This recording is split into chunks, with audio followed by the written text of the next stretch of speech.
Welcome. All right, we want to look at removing the bracket, and these are the brackets, and we want to look at removing them.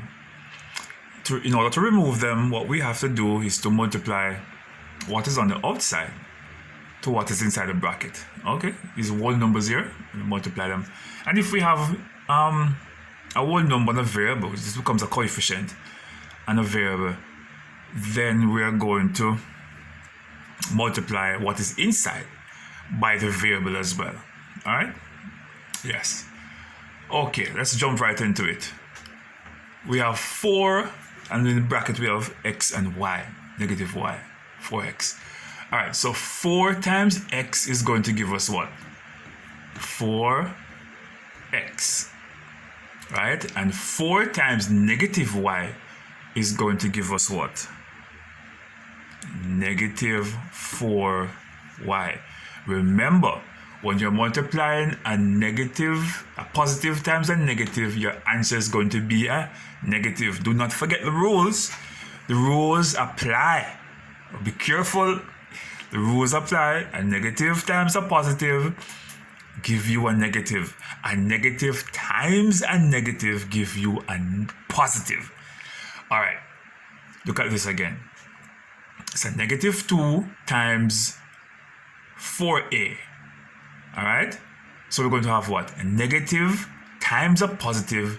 Your answer is going to be a negative. So it's going to be a negative 8a. You have a negative here. Do not jump ahead to put the negative sign there because it is right here. Be careful. Don't put it there as yet. All right, a negative times a negative is going to give you a positive. So in this case, you're going to have a positive 14b. That's going to be your answer. Okay, positive times positive. Okay, 5 2s equal 10, and p times p, when you multiply a variable times it's by another variable by itself, you're going to get square. All right, now you have a positive times a negative. You're going to have your 5p times q is going to be equal to negative 5p and the q. Good? Okay. All right. Here we have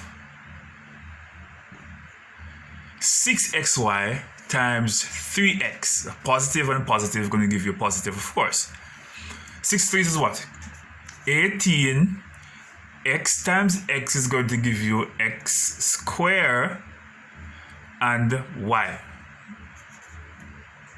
And you can go ahead and put your plus sign on because they're dealing with positive numbers. 6xy times 6 times 2 equal 12. X, there's no other x there, so there's 1x. And you don't put 1 over the x. And y times y equal y square because you multiply the y times y. And y times y is going to give you y to the second power. But there was no x over here, so you just put back 1x. You do not do this. You don't have to do that. Once you see x by itself, it is 1x because it stands by itself. This is 1. But for the y, when you multiply the y times y, you have to put the y square. The same way when you multiply the x times this x, you got x square. All right? And your coefficients, you multiply them together, they get back the same whole numbers there. Okay?